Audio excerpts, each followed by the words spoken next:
Hey everybody, and welcome to the Burn Bootcamp podcast. You are with us here in Springdale, Arkansas. I have Kellie. She's on the mic today here in the gym, and she's one of the fantastic trainers. This training team here, I'm telling you, if you've never been to Springdale, you have to get here because I'll put y'all up with some of the best in the country. I'm telling you that right now. I'm telling you, Springdale's coming for you. That's right. All right, well, we're gonna have some fun today. We're really gonna dive into your story. You're such an inspirational person. I was interviewing one of your members, and one of your members quoted both you and Courtney, Kelsey, quoted both you and Courtney in like her favorite quotes of all time. Okay. Yeah, it was really good, and it was something along the lines of, you know, you don't have to work out, you get to work out, and you're showing up for yourself. And so you're obviously very inspirational. Your team's very inspirational. You have an incredible story. I'm ready to dive into that. Let's get the audience to understand who you are a little bit, where you come from. Zoom me all the way up until the kind of the point where we're sitting here right now. The floor is yours. You take me through your journey. Cool. So I'm Kellie Sprouse. Happy to be here. Thank you for having me. You're welcome. I grew up as an athlete, loved soccer, played a lot of sports growing up. I went to college to become a personal trainer. That's what I did right out of college, loved it. I am a mom of 4. I had all my babies like just back to back. There was a miscarriage thrown in there. And I'm going to tell my story as authentic as I can. So we went through the process of adoption with our 4th. That lasted a span of 5 years, and with that comes emotional tolls and roller coasters and all that stuff. So motherhood got me out of my season of truly the workout world. I just became a runner only because I could do it with my kids, and that's what I was able to make time for really quick, burn a bunch of calories really quick.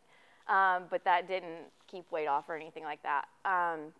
I ended up putting on a lot of weight, especially after the adoption was finalized with my 4th. I think the weight of all of those emotions kind of ended up taking a toll on me. And I put myself on the back burner, so I'm going to take ownership of that piece of it. I loved being a stay-at-home mom for a very, very long time, but it did take its toll on me. And then come November of 2020, so kind of COVID time, I was like, I'm just going to go look for a new workout, right? Something totally different. So I was like, I'm going to go walk into Burn. I saw, all the Instagram. I had a couple friends that went. So I stepped into Burn as the nervous, overweight, out of shape mom. And I was terrified to walk through those doors, and we had our squares taped off because COVID. And so I placed myself in the back of the room. I hung out on that back row for a long time. I would see women around me doing things that I couldn't do, and I felt shame from it. And no woman should feel that, by the way. But I was embarrassed about what I couldn't do. I remember the second day, and I just put this going into our Burn games. I made a post about it, but we were doing pull-ups, and I could not do a singing pull-up with those bands, and women around me were doing it, right? And so I am looking around, and I go out to the car that second day, and I have a cry fest in the car of what I couldn't do. So anyway, time ripples on, and I stick with it, have a couple more tears here and there, find other things I can't do, and I used the people around me and the women around me, and I realized it was not a comparison thing. It was they were just fueling me.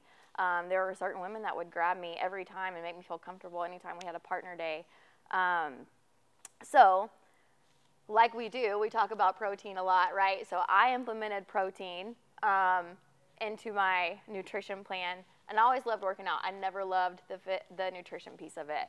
So I added in protein. So come by January that time, I had continued to put on weight because I was getting stronger, right? Putting on more muscle.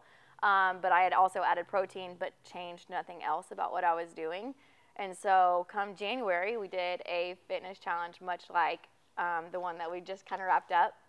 And I was like, okay, I'm going to go all in, and I'm going to see if Burn does what it says it'll do. I'm going to implement all the pieces. I'm going to implement focus meetings. I'm going to use childcare more. I'm going to hold myself accountable. I'm going to complete the challenges. I'm going to show up every day.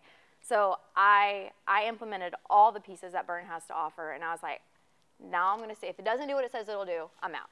And I mean, that's the honor, you know, right? Because, you know. You should. If you did all those things and it didn't work, you should go. That's right. That's right. No, it's like, thank you for the pressure test. I appreciate that. And so when I started to hold myself accountable, I let go of my excuses. Our excuses are valid excuses. But when I started to release those, that's kind of when my journey started. I sat in my very first focus meeting, and I had a different weight that I needed to release first. And to me, that's the beauty of focus meetings, is that we can sit behind those walls and let those layers come off, and we can like remove that mask at Burn, which I think is so beautiful. But I had to release the weight of stuff that I was carrying emotionally from, you know, adoption or a miscarriage or whatever it was. I had to release that first before I could start my true like fitness journey.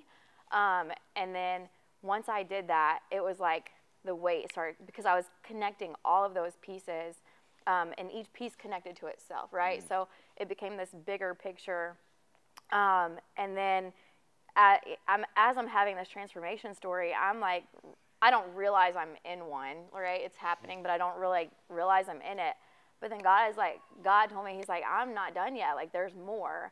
And so, you know, he tells me, like, maybe you're not done with your training world. I thought that season of my life had passed.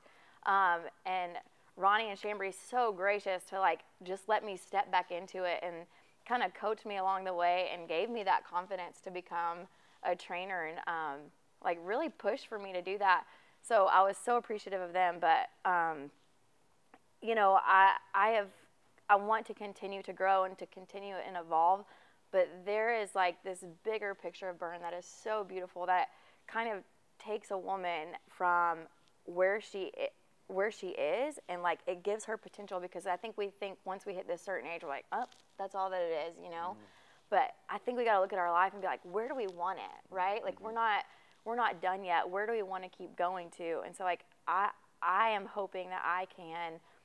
This is like a ministry for me, like to pour into women who think that they have like lost themselves, because it has like rocked my world. Like I'm not the same, but it's rippled onto my family, right? Like my husband, he's back in shape now, and like now we love working out again together, and like our kids have felt the effect of it, and my daughter, like she's 9 and wants to be a Burn trainer. Like all of it ripples into it, you know. It becomes this whole family thing, and you know, people can look at it and think we're obsessed or whatever it is. We are. We won't deny it. But, you know, like, man, in the best way, though, right? Yeah, for sure. Like, healthy obsession. Yes, yeah. Yes. You're gonna be. I always say you're gonna be obsessed with something. It might be something that's good for you. Right. And for some reason, I think sometimes that gets frowned upon. But man, like, if we are living healthier and we're happier and we're able to pour into other people, like, in a better way, like, man, be proud of it, you know? Yeah. Your first 5 minutes of your camp today was a ministry. Girl, you were preaching. Yeah. You were like, you were going off. I actually was back here finishing something up, and I was gonna come out and watch like your dynamic setup, and I just like my ears perked up. It was like music to my ears. You were just giving people the encouragement that nobody else in their life would give them, and you were giving it genuinely away for free. Yeah. Right? Like you're just giving it to them. You're not making them earn it or anything like that. And it's incredibly sad how people don't get encouragement when it's so easy to give. Yeah. And so, I mean, I was motivated. I stood up back there. I'm like, let's go. I'm ready to work out. And it's definitely, well, you know, and I'll ask, this will be a question, but I want to phrase it this way. Obviously, you can't transfer that which you don't experience. And you had this journey where you were the fitness. You went to school for this, right? Like this was a serious life commitment to you. And then you know, all of a sudden, life happens, and you know, you ultimately come back to it. But in the middle, when you feel like you lost yourself, that was a real feeling, right? It's a real feeling. I felt that way after I got released from my baseball team. I played with the Giants in the minor leagues, and I felt that way, like I had no home in the world. Like there's no place for me left in the world after that, because that was like all I knew. Yeah. And so I'm giving context to ask you the question, do you think do you think the transformation that you went through mentally, emotionally, physically yourself is the fuel to that ministry that I heard today? Is that where you're pulling it? Is that where you're pulling it from? Oh, Are you 100, transferring what you've experienced? 100%, because I have, it's coming from a place of belief. Like, I know it works. And so I 100%, yeah, absolutely. Yeah. What does it mean to you when somebody tells you that you've helped them do what you helped yourself do, or what this place has helped you do? You know, and I was scared of focus, like to be the person behind, like helping in the focus meetings. I was actually scared of that for a little bit. Why do you think that is? Not knowing what to say or having all the answers. And I've come to a place where I don't have to have the answers, but I'm going to help you find the answers, or if somebody knows it better than me on my team, then like I'm going to lead you to that person because they've experienced things I haven't. So, or may have knowledge that I don't. But focus meetings for sure, because that's where those like layers come off. And once things start clicking, it becomes not about perfection, but like literally doing something different than we did yesterday. That's making a choice nutritionally than you did yesterday. It doesn't have to be this whole like, let's fix everything right away. If we can just take a baby step in the right direction, then we're going in the right direction. And I know like when they take just a step, then that's how the results happen, right? Like we don't have to fix everything all at once. You're not broken. We're just finding that best version of you again. And so I think when I can sit behind those walls of a focus meeting, which have become my favorite place to be, because one, you get to know your members better and how to help them and all of that. But that is truly where like that growth comes from, I think, because they start to hold themselves accountable, and when it starts clicking, they're like, yeah, no, like now I believe it. Like I already know I believe it for you, but like when they start to believe it, it starts clicking, and it is like, it's a game changer. Yeah. What are some of the strategies that you're using? And you can dive deep into our focus meetings. What are some of the strategies that you're using on that initial focus meeting, right? That first one, somebody comes in, you don't really know. It could be anything, right? What's the first thing you ask them? What are your goals? I mean, and that seems so generic question, right? It doesn't have to be physical. I mean, goals, but I frame it as like, what do you want your life to look like? Right, like your vision. What is your vision for yourself? And it's not so much that they have to fall in love with fitness and go die hard into fitness, but like if somebody has, like if they used to love to sew and they quit sewing, right? Like find those things that like to come alive again, I think is huge. But that's kind of where I start in focus meetings. Like I always start with like, what are 2 things that we can make progress on that are simple, that we can maintain, like go ahead and keep maintaining. So first one is steps. I always start with steps because most of the time people aren't moving the way that they should. So if we're taking 2,000 more steps than we were a week ago, we're already making progress, right? And then the second one is just making a shift nutritionally. And it's easy, right? If you're going through Starbucks or wherever and you're getting 3 large Starbucks drinks a week, like let's just knock it down to 2, right? Like that's progress. We don't have to overcomplicate it. And I think that's what we did a lot of times growing up, is that whole guilt with food and all of that. Just we've got to like lose that mentality that we grew up with, that like if we can have that food freedom where we're kind of released from that, we can enjoy food, right? But we're getting the protein now. Like we're filling our body with what it needs. Back to where how we need to do to thrive. So if we can give our body exactly what it needs to thrive, then like we're gonna be seeing the results. Yeah. So, well, I think it's such a important question, and it's not generic. It's really not. Yeah. I mean, how many people actually know the answer to that question? Not very many, which makes it a good question. What's your vision? What's your outcome? What's your goal? You can say it in a bunch of different ways.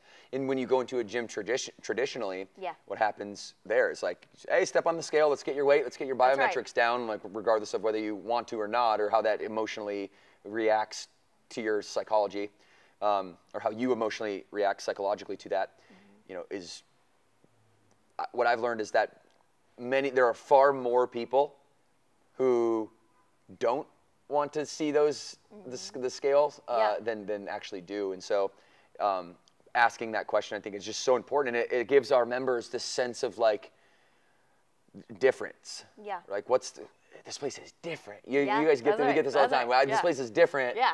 I don't know why, but there's just something about it. I'm obsessed with it, and I don't know why, and I never was a workout person, and now I can't miss. Yeah, you know? That's right.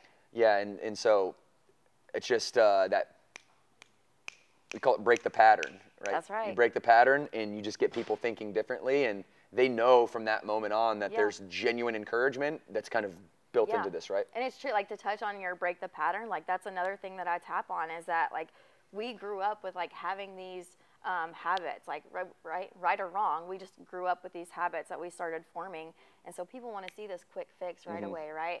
But if we are truly, like, we're rewiring our brain over the course of time from these habits that we've had since we were little. So if we can learn to rewire our brain and get in a new rhythm, right? Like, that's where we start to see that transformation, like, truly start happening, you know? And it's from the inside out too, right? It's like, you don't see it from the outside. You start to feel better before you start to look better. I want to hear you. I'll tell you a story because it's along the line of small wins, and I think you'll really like it. And then I want to hear one from, like, your favorite one from you, okay? And one of your members. So I was in Burlington, North Carolina. Yeah. We have an amazing gym in Burlington, and I was there doing a site visit, and ended up sitting in on a focus meeting with one of our trainers. And this member, they were in the same bucket of, like, hey, nutrition is I'm not fueling myself with food. I'm literally, like, battling with this nutrition every day. Yeah. I'm reckless with it. I'm eating whatever. Eating fast food was the big thing, and it was Chick-fil-A. Go figure, right? Hey. Well, Chick-fil-A is pretty good. Yeah. Well, there was a trainer that was working with her, and he was a new trainer, right? And I will give him credit, and I won't say his name because that would be throwing him under the bus. He was brand new. He was green. Right. And he was basically going in with, like, hey, you need to do all these things. She was teaching this woman macros on day one, and she's like, what is that?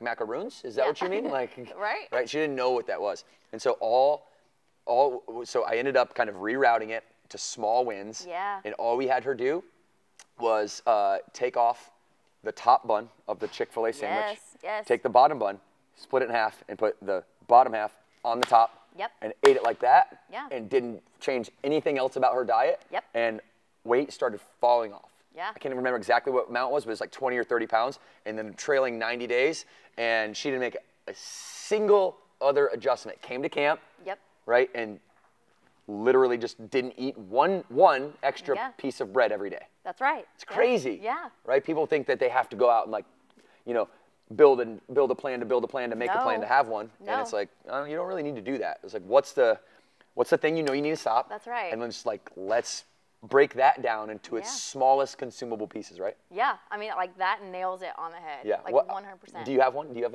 any small wins? You know, we have stories of people with alcoholism that get off alcohol, or food addictions that get off their food addiction. Like, have you helped anybody? Is there a story that sticks out to you? I mean, a lot of times just being how I was too, like, because I can relate, like, just being a snacker. Like, a lot of times, like, women just have a tendency to snack, or men have a tendency to snack, or have a snack at night right before they go to bed, right? So I learned I have them implement something different. Like, let's have our snack. Obviously, you like a snack at night, right? So, like, let's put something else into play that's going to help benefit. So if they're eating chips, well, maybe, like, now it becomes popcorn, right? So, like, we're just having a shift from, like, what we're having.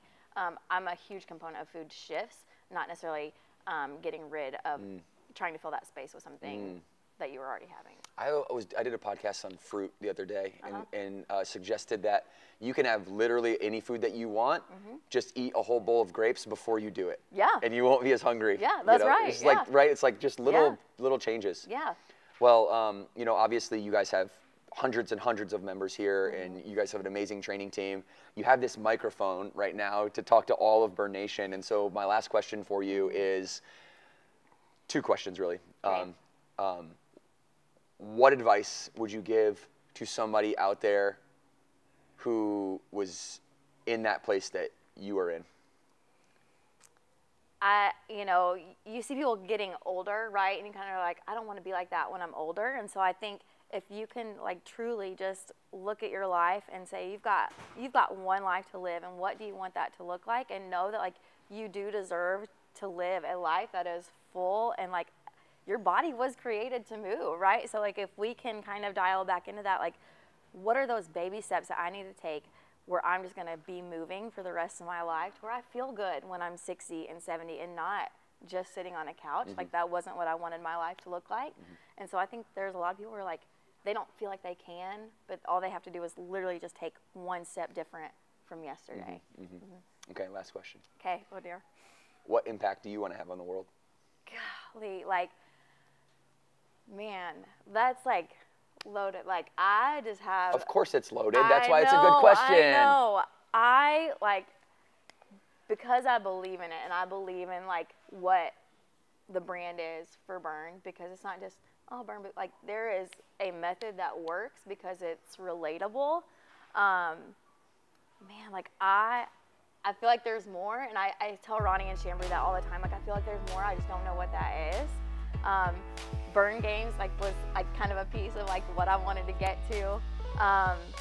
But I know there's more, and I don't know what that is yet. But I always want to keep like pushing myself to figure out what that is. Like that's like where I want to go. You know? Yeah, yeah. That's a very vulnerable answer and authentic answer. Yeah. So I appreciate you. Thank you for being here today. Thanks for having me. Good. All right, yeah. You want to take us out? 2 claps on 2. Go ahead. All right, we're doing this thing with 2 claps on 2. 1, 2.